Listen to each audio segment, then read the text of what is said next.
Everyone's talking about how the Titans flew DeAndre Hopkins Southwest. No one wants to talk about how the Patriots flew him Spirit. That's what I heard from my sources. Ooh. They flew him Spirit from Nashville. Yeah, I mean, I'm not to...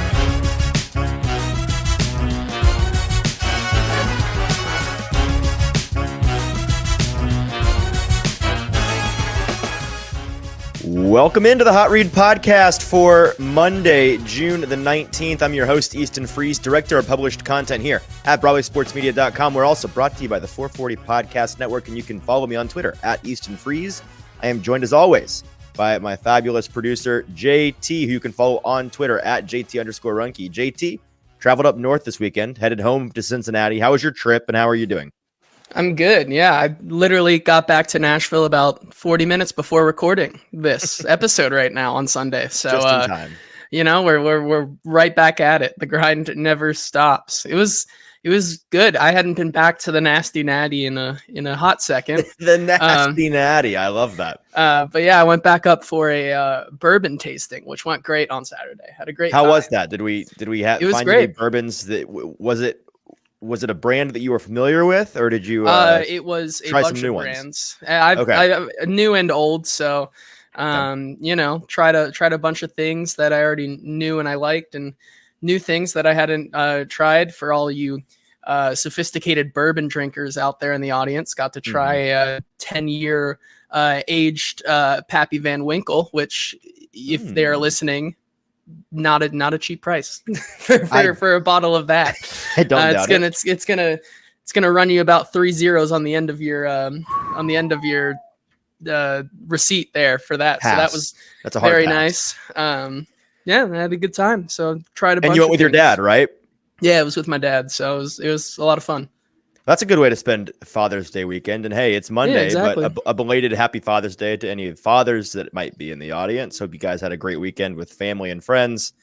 We've got a number of things that have gone on in the past couple of days in the sports world that aren't NFL related, but I feel like bringing up. One of which was the NBA Finals ended. So we finally got the long teased John Morant suspension came down from Adam Silver and the NBA. 25 games. Do we have an opinion on this? My opinion, honestly, is that it's not enough, and it has nothing to do with what Ja did, and has everything to do with the fact that the NBA regular season does not matter, and who cares about the first 25 games? This, to me, as somebody that is a casual NBA enjoyer, this to me rings like NFL player suspended for 4 games, but the 3 preseason games count. Like that's what this sounds like to me. It's like, why? Who cares? It's not going to hurt this team. I mean, yeah, they played well in the playoffs without him. That's the only thing. Yeah, I guess. Dent in his paycheck. The only thing I have to add, I have 2 things to add about this. One, it was pretty funny because, like you said, the NBA Finals are now over, so everybody was patiently waiting. And, you know, with how the Finals went, it seemed like that was the more exciting thing than the actual NBA Finals. I mean, honestly, yeah. Yeah, by game 3, everybody was like, all right, let's see what Ja. Give us that Ja suspension. What we got? And the other thing is, I saw that a sports book had a line on the number of games, and the over under was 24.5. So clap it up for Vegas. Hey, what good a line. Good line. Dude, speaking of Vegas. I don't know who's betting on that, but good line. Did you see the headline that some book is offering lines on the Special Olympics now? I did. I caught that on Twitter this weekend. I didn't read into it. I didn't really know what was going on, but I saw that. What are they thinking? What are they thinking? First of all, the Special Olympics, which I mean, I'm not going to lie and say I'm a huge watcher of the Special Olympics. I love what they do. I dabble, but like I'm not a hardcore. With them before, it's a cool program. What they do with the Special Olympics, and I've volunteered with them. But yeah, I'm not quite sure what they're going to be offering. Unlike the regular Olympics, where it's all about the competition, the Special Olympics also about competition, but it's also about like equal opportunity and giving people a chance to like be in the limelight that otherwise wouldn't be able to do so in athletics. And like, you know, there are mental and physical disabilities of all types, and they do their best to handicap these things, like make it an even race, but like people are competing against each other with very different disabilities. So it's not really an even playing field. And we're going to bet on this. Who if you are such a degenerate gambler that I think that it should be every book puts out lines on the Special Olympics, but it's like a sting operation. And if you try to place a bet, the police come to your house and they say you're no longer allowed to they advertise like so-and-so player over under 14.5 points on wheelchair basketball. Like, yes, if you try to place a wager, you try to get it, you're done. Bye. Are you familiar with the story in the 90s where the Washington, at the time, Redskins teamed up with the local police to take down like 300 of the biggest felons? And so I was reminded of this on YouTube the other day. Yes, the Washington Redskins at the time teamed up with like the FBI, the CIA, and local police to find a list of the 300 most wanted outlaws, felons in the area, including apparently 2 of the top 10 FBI most wanted people at the time. They gave them all these fake announcements in the mail that was like, you won free tickets to the Washington Redskins game or event or whatever. Come and claim your prize. Like, you're a big winner. And like hundreds of them showed up just for it to be a sting operation and get arrested when they showed up to the stadium because criminals are morons. Like, that's what they should do with the Special Olympics betting lines. If you try to bet, it's awesome. Congratulations. Please come claim your prize and get in the jail cell. All I have to say is that if I was offered those tickets, I probably wouldn't have even gone anyways. Considering the honestly, team at the time. I mean, at the time it was a very different team. They actually had something, I guess, to be proud of in terms of a competent franchise. But you're right. Today, you could offer me the whole year free box in what is it, FedEx Field? At FedEx Field, and I'd just be like, double it, give it to the next guy. I'm good. I'm all right. Elsewhere in the sports world, college baseball World Series is underway in Omaha. Very exciting time of year. You're a big MLB guy. Do you pay much attention to college World Series? Not really. I'm just not a huge college sports person. Like, college football has never been my thing. I've never been a huge college. I just don't have a team. Like, I went to me neither. My parents went to very small schools. I had no team pride there. I went to a school that Belmont, baby. Belmont. How about Belmont football? Woo! Has a decent basketball program, but nothing to write home about. I just never had a team. So, but however, I was and will always support Oral Roberts in all of their tourney endeavors, albeit whatever sport, because they're just electric. That is, I'm with you. It's electric, and speaking of electricity, they have, I believe, the most memorable win so far from Omaha with that comeback in the first game of the entire tournament out there. Not great for another team that is a little bit closer to home, and I'm sure has many fans in our audience. Tennessee baseball took the L to LSU the other night, 6-3, I believe. Apparently, LSU's starting pitcher is like the number 1 college prospect by a country mile. Apparently, he's a stud, and he just lays waste to anybody and everybody that he plays. So not a whole lot, I guess, you can do about that. It is double elimination, so Tennessee not dead, but not a great start. And I don't know if you play tomorrow morning. So by the time some of you are listening to this, they'll play Stanford. So by the time some of our listeners they may know listen the result, to this, they might know the result. So and here's the thing: have you been paying attention to the Jello shot challenge on Twitter? I have not. Have you seen it? Are you familiar with this at all? No. Okay, so there's a bar out in Omaha. I'm assuming it's a local bar that does this Jello shot challenge where they make Jello shots in the color or flavor of the primary color of each of the participants in the World Series, and then they keep a running tally on a whiteboard of how many have been ordered for each team, and it's like whose fan base can show out the most. LSU at last check had like, I don't even know, like 3,000 Jello shots ordered, and Tennessee had like 700 or something. So apparently people have charted these things. I think this bar's been doing this for years. Apparently the Jello shot challenge roughly correlates to on-field success. So if we're going based off of the Jello shots, I don't love Tennessee's chances. I do love LSU's because LSU fans apparently have flooded Omaha this weekend.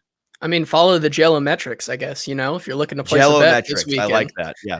Advanced Jello metrics.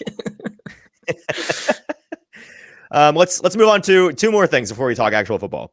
Nashville SC game I went to last night. Just had to mention it was great. It was amazing. I tested my theory that there's not a single bad seat in that entire stadium over at Geodis Park by literally sitting, I guess on the end zone, quote unquote, end of the field behind one of the goals at in row Z, the very top of the upper deck. And the view was fantastic. It was great. I enjoyed it. I loved it. Something about soccer, unlike having a nosebleed seat in football. I mean, the field is about roughly the same length, but it's about double the width of a football field, right? And there's a lot of action all over the field. Unlike with football, where you've got all 22 guys packed into the same area of the field for the most part for each play. Soccer players are all over the place. I much prefer having an aerial view at a soccer game than being like paying 3 times the price to sit down low at the 50-yard line or whatever. Have you been to any professional soccer games, and do you have an opinion on where to sit? I think just having the aerial view is better for soccer. I don't know why.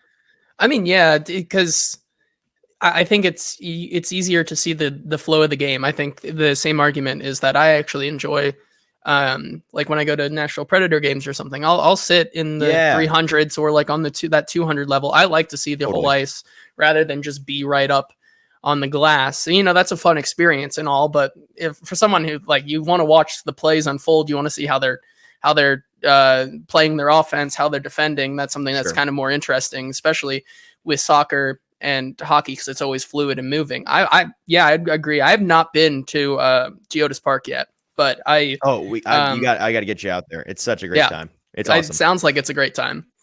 It is. And I mean, I'll say this, if the tickets were all the same, like price, then that'd be a different discussion, but just bang for your buck. If you're going to spend $400 on a ticket to sit like on the 5th row, or $40 on a nosebleed ticket at a soccer game, man, I know my answer. That is a much better value deal, I believe.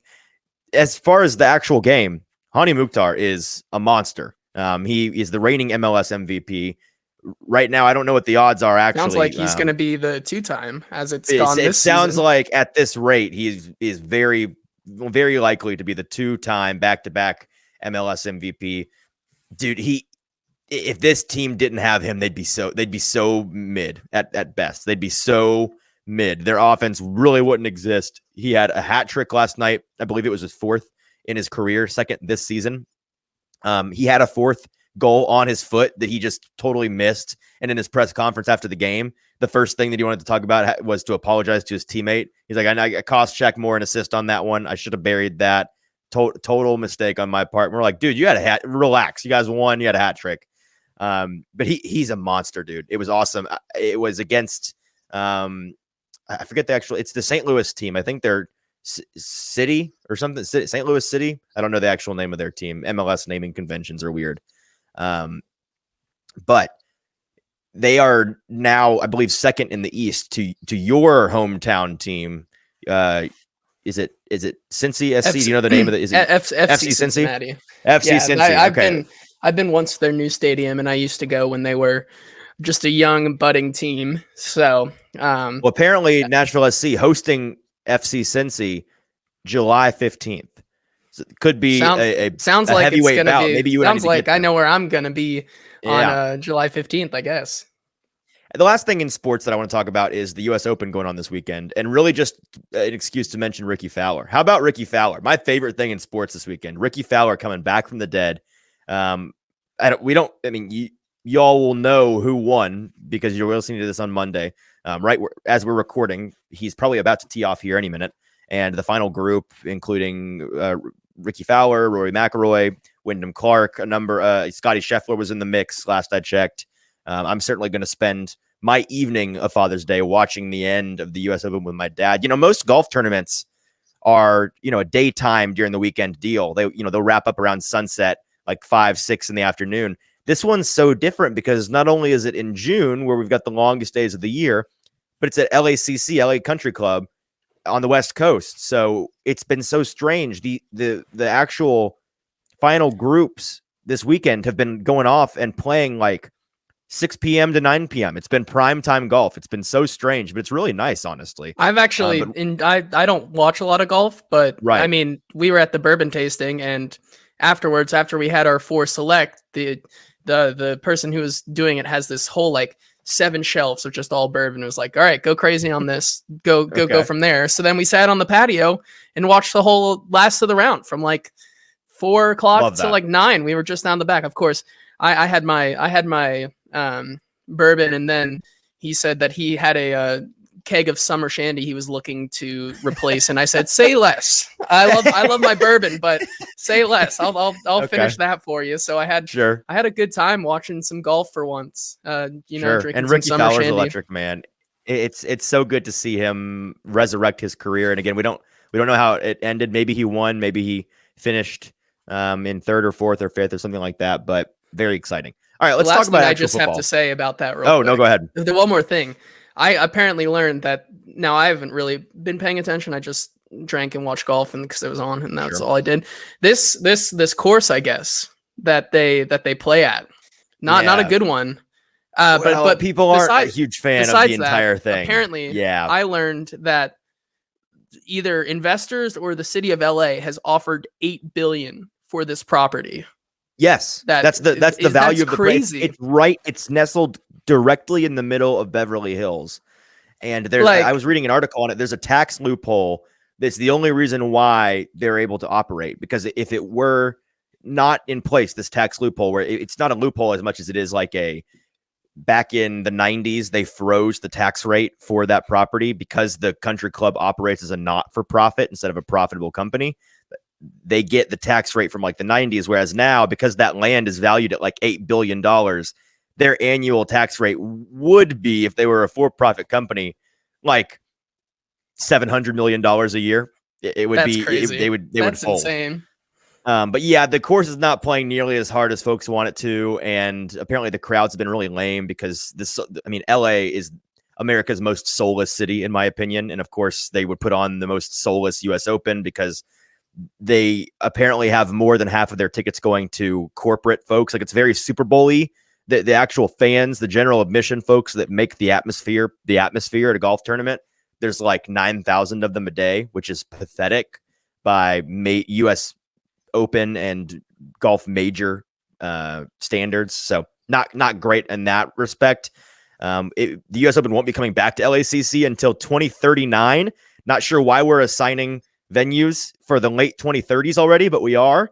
And so I guess we won't have to deal with that until you might have to change that. Who knows? You California and I will be knocking on 40 years old, and sure, the whole California could be in the ocean. Whole city may be by underwater that time, and they might have to change it. They might in 2035 be like, hold on, guys, we forgot that we scheduled LACC. That course doesn't exist anymore. It doesn't exist. Let's all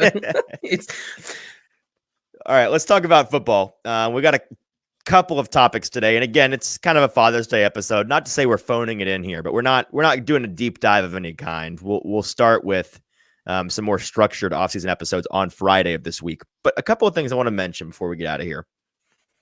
In the warm up today, I want to dial in on this Warren Sharp tweet from earlier last week, and it was an interesting concept that he was kind of playing around with, what the 2022 standings would be if games ended after 3 quarters. And the Tennessee Titans would have been the AFC 3 seed with a record of 11-4-2. And he goes on to elaborate, and this is verbatim, the Titans were by far the team hurt most by fourth quarters in 2022. They led in 11 games through 3 quarters, 6th most in the NFL. That would have been good enough for the AFC South crown and the AFC 3 seed. The AFC South crown very comfortably, by the way. Instead, they had a negative 54-point margin in the fourth quarter, and they went 7-10.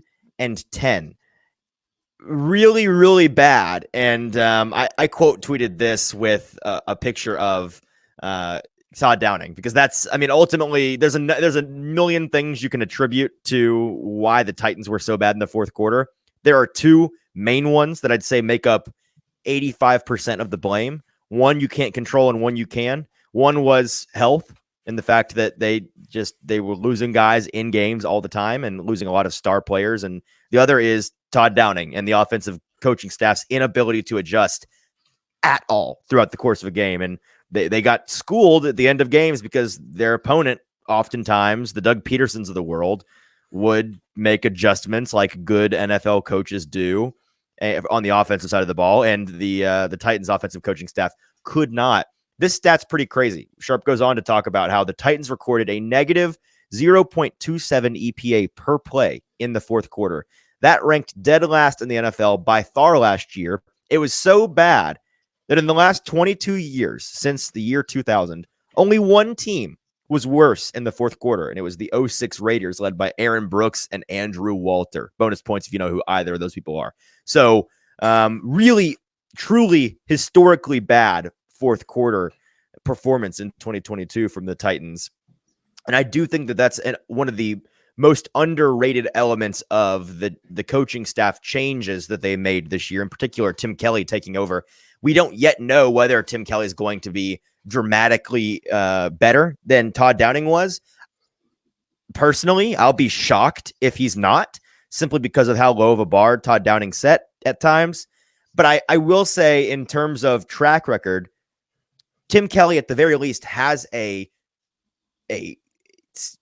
storied and solid history as a play caller of being able to adjust in a game at the very least a league average level. So I don't think this kind of thing, end of game collapses like this, are going to be a big deal. JT, I don't know if you remember, but we spent a lot of the season last year talking about how, wow, this team looks like a juggernaut on the first drive every single game. They are a touchdown machine on the first drive every single game, and it literally goes downhill precipitously from there.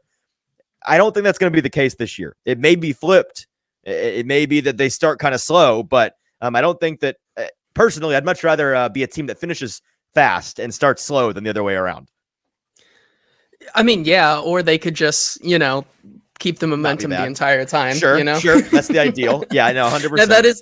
That is, you want to be, I believe, this is my belief as an offensive play caller, you kind of want to be having an array of things that you can use and switch up all the time during a game. And, right.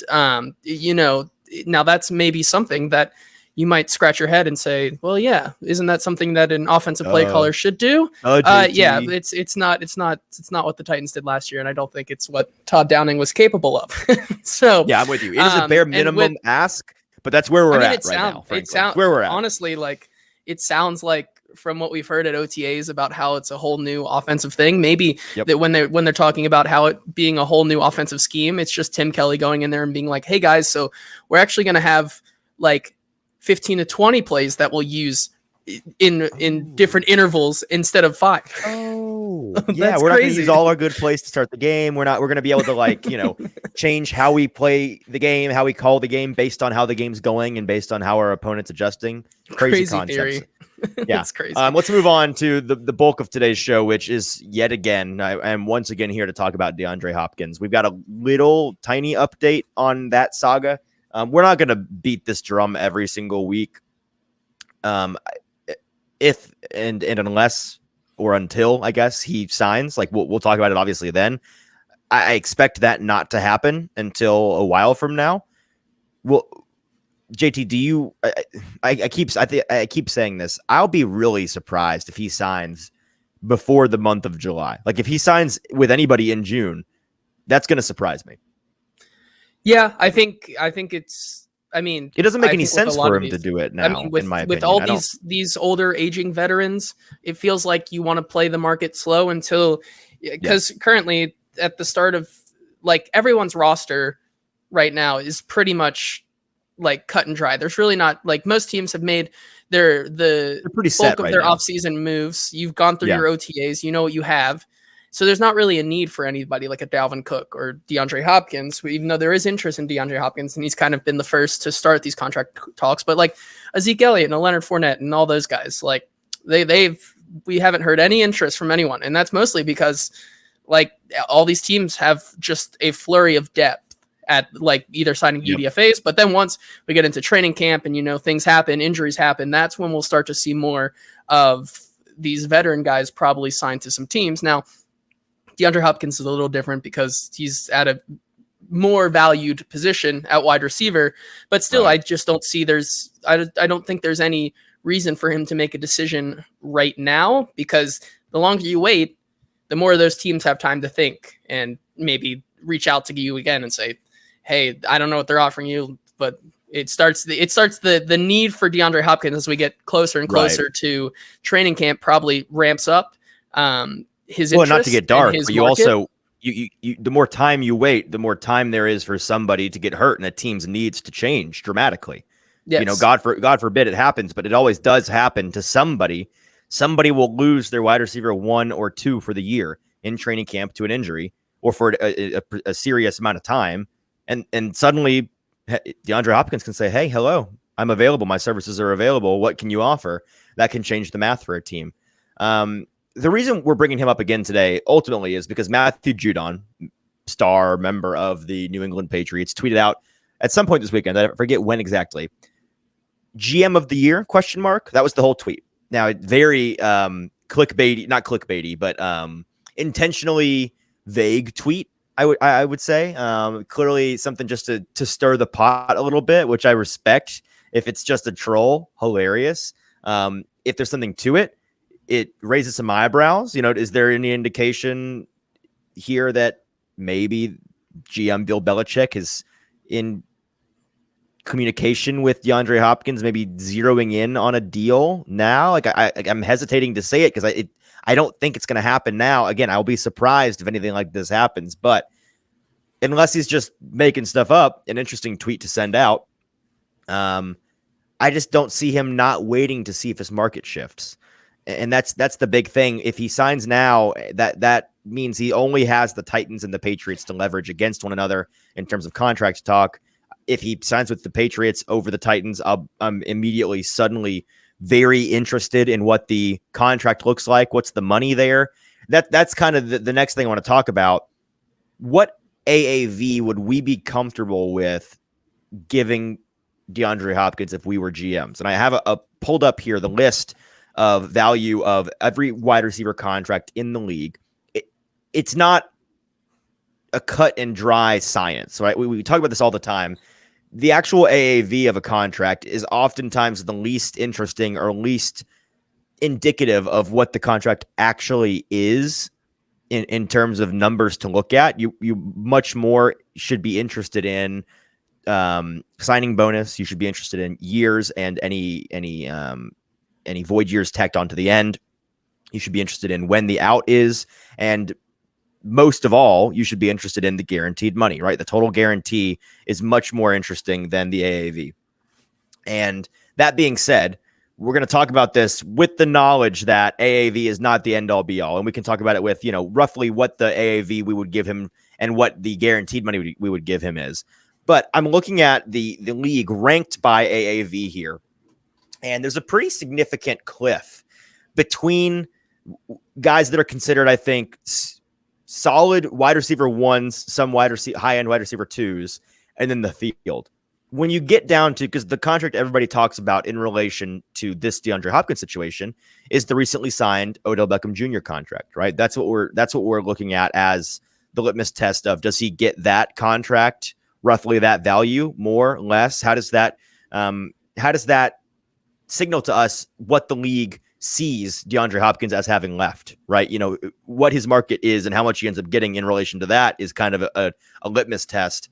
Odell Beckham Jr. signed, as we know, a 1-year, $15 million deal with roughly $13 million guaranteed, I believe. And so in terms of AAV, you got a lot of guys that are sitting right around that $15, $16, $17 million a year mark. It's Tyler Lockett, Christian Kirk, Mike Evans, Hunter Renfrow, Allen Robinson, Courtland Sutton, and OBJ. And then it's a drop-off between OBJ and Corey Davis. OBJ making $15 million a year. Corey Davis making $12.5 million a year. And then Michael Gallup next with 11.5. And then there's a lot of guys in that 11, 10 range. Corey Davis, Michael Gallup, Curtis Samuel, Tim Patrick, Alan Lazard, Jacoby Myers, Tyler Boyd. That being said, JT, you're the GM of your team.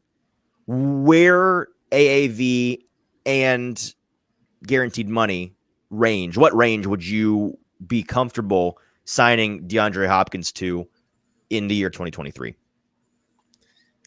just like from my team, not like from a Titans perspective, right? Yeah, just you're the GM. Oh, okay. What number are you comfortable giving to DeAndre Hopkins as we know him today?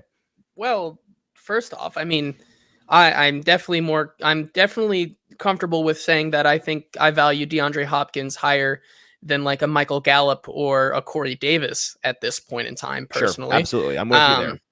I think I would, even as I'm reading that list, I'm higher on the value of DeAndre Hopkins and his production over guys like Tyler Lockett and those other guys circling around 15. Personally, I think if I had to pick between Tyler Lockett and DeAndre Hopkins, I think I'm taking DeAndre Hopkins. If you had to pick between DeAndre Hopkins and OBJ, who are you taking? Oh, that's a tough one because I think I'd still have to leave. I think it's pretty clearly Hopkins. DeAndre Hopkins. I think I would lean Hopkins as well. Yeah, okay. Mostly because it just kind of becomes a question of injury unknown. Sure. Right now, I know that DeAndre Hopkins, I know what I'm getting if I signed him to that AAV. I don't really know what I'm getting with OBJ right now. Like, he hasn't played in a year. Nope. He's coming off his second ACL injury. I just don't know what I'm going to get from an OBJ currently. Whereas I know that what I'm getting with DeAndre Hopkins is probably the same production as an OBJ, but built in already the risk that I know of to be like 2 or 3 games are probably not going to be played by DeAndre Hopkins this year. Right. And that's the interesting thing to me, because we keep hearing people talk about what they're expecting this Hopkins contract to look like. And it's a lot of talk of, okay, maybe it's $12 million, 1 year, $12 million for $8 million guaranteed, somewhere in that range. People keep talking about how they expect him to get somewhere under that OBJ contract value. And that wouldn't blow my mind, simply because people smarter than me in the contract space are saying it. But just watching ball, knowing ball, it would surprise me, simply because I think that he is much more valuable a player right now than a guy like OBJ, still, even at his age. You could tell me that the Titans came out and gave DeAndre Hopkins $15.5 million 1 year contract with, 12 or 13 guaranteed.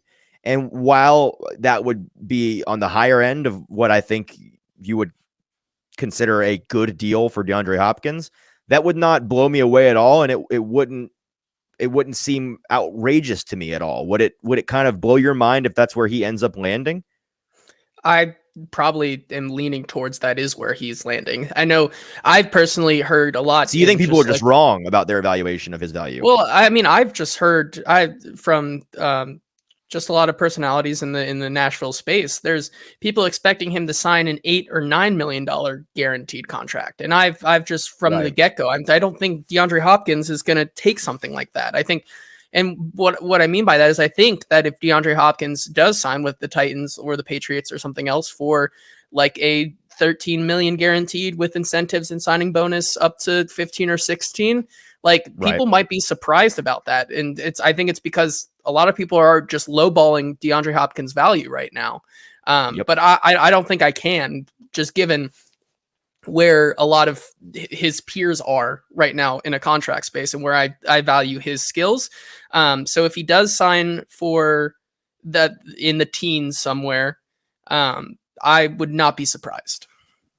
Let's wrap up this conversation about Hopkins by talking about how we think adding DeAndre Hopkins to the Titans roster would change the range of potential outcomes for them this season.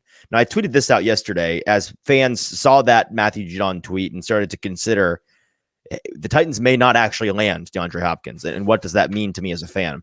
People who think landing Hopkins makes this team a legitimate Super Bowl contender, but missing out on him makes them likely to miss the playoffs. Like, I am once again asking you to learn ball, please. That is some and that's what it's going to be. If they land him, it's going to be Super Bowl, baby. Let's go. The Titans are in the AFC. And if they don't, it's going to be like, okay, never mind. Poverty team. They're going to miss the playoffs. Well, what's the whole point of this season? Hopkins does not. This team's their success this year does not hinge that dramatically on whether or not they land DeAndre Hopkins. They aren't solid enough at the rest of the positions on this roster. Like we've talked about this already. They're not a wide receiver away from having a an airtight roster. That's not what this team looks like. So while certainly adding Hopkins is going to raise the ceiling and raise the floor and make the team better, like duh, no one's arguing that it's not. Missing out on him isn't going to mean this team is incomplete because they needed that receiver. I think this team is fully capable of going into the season with their current weapons, and they're probably relatively comfortable with that at the top end and just interested in bolstering the depth. I mean, I've talked about this at length already, JT. This is just reminding folks of what I've been saying all off season long. I think this team internally is way higher on the top end of their receiving talent than the public is. I think that they look at Treylon Burks and Kyle Phillips and Chig Okonkwo and say, that's a really nice trio that is young and is in many ways unproven. But in this building, we think that they've proven it to us. We have every reason to believe that in year 2, all 3 will make a leap and all 3 will be starting caliber NFL players. And from there, we're just concerned about when any of those guys goes down, who is going to step up, and our depth is the main concern here. So all of that still applies to if and when the Titans don't land DeAndre Hopkins. I don't think that the sky is falling or should be falling for fans. Does it lower the ceiling for this team? Yeah, sure. Like, again, adding a good player makes your team better. Duh. But JT, what do you think about how adding him might change, or missing out on him might change the prospects for this team? And I've just said the entire time, I've had people say, oh, you're such a Debbie Downer on Twitter and whatnot. And after I've literally said, guys, chill out and temper expectations, because there's a very real possibility still that DeAndre Hopkins is not on this team, and your top 3 are still Treylon Burks, Chig Okonkwo, and Kyle Phillips. And it's kind of just like, if he does go to the Patriots or somewhere else, it's just going to be like this wave of depression and like hope lost that I feel like is going to get blown out of. One chance is gone. Exactly. Right. And I just wash. I mean, I agree with you. I don't think it's the end of the world if DeAndre Hopkins doesn't come to the Titans. I think the first half of that coin is true, that if DeAndre Hopkins does come to the Titans, it propels this wide receiver core into maybe a top 15, like the edge of 15, like room in the that's the ceiling in the league. Yeah, I'm with I you. think that's the ceiling. Yeah. If you get DeAndre at Hopkins, league average, potentially above league average, right? And that's a huge piece that can help them on a Super Bowl run. So I think they have those aspirations of like, if we get DeAndre Hopkins, the sky's the limit. But if we don't, we still think we can be a really good competitive team. So here's how it actually impacts their ceiling and floor, in my opinion. I think without DeAndre Hopkins, this team is a playoff contender and a team that is going to compete for and potentially get a spot in the playoffs. And then, as I've always said, in the NFL, the beauty of the league is you get into the playoffs and everybody has a chance. That's how it works. That being said, I think you add Hopkins and their real ceiling then becomes they're a playoff contender, and this offense has the firepower in the playoffs in January and February to make a run and potentially be a top half of the playoffs Super Bowl contender. But again, it's all murky for me because I don't like putting these definitive labels on the playoffs in the NFL because so much can change and happen. But I would just say without him, I would see them getting to the playoffs, and then it'd be upsets for them all the way through to be a Super Bowl contender and reach that stage. With Hopkins, I think that they'd be maybe a little bit more chalky for them to make a run at it. What do you think about that? I agree. Yeah, I think it's hard to say. That's why their ceiling is the sky's the limit, because like you said, in the playoffs, everything changes. If he comes, he's just going to add another possible offensive weapon that is going to make this team compete with the Jaguars and the upper echelon teams of the league. If not, I think they still are really competitive. People just seem to forget that they were a Ryan Tannehill being somewhat healthy away from winning 2 or 3 more games last year. And this team has a lot of guys coming into their sophomore season looking to break out, I think. And I think they're going to be just fine either way if they get DeAndre Hopkins or not. All right, with that, we're going to wrap up our Father's Day episode here. Appreciate everybody tuning in. Again, we'll have a much more interesting and structured show for you on Friday. Got a couple of different topic ideas we're going to choose from. We'll knock out all of them. I picked it already for Friday. It's going to be what are we doing? Did the Patriots what airline did the Patriots fly DeAndre Hopkins out on? And okay. Is it more important? Yeah, so Friday it's the airline analysis. Right. The Titans get an F grade already. Spoiler: they get an F grade for using Southwest. How dare they? Now the Patriots might have used Delta, and that's an A+. And maybe that's why Matthew Judon said GM of the year. Everyone's talking about how the Titans flew DeAndre Hopkins Southwest. No one wants to talk about how the Patriots flew him Spirit. That's what I heard from my sources. Ooh. They flew him Spirit from Nashville. Yeah, I mean, I'm not to start a rumor, but that's what I heard. That we will talk about something of interest, maybe airline analysis. We'll see on Friday. Hope that you'll tune back in with us for that. Until then, I'm your host, Easton Freeze. For producer JT, this has been the Hot Read Podcast. Have a great week, everybody. We'll talk to you on Friday.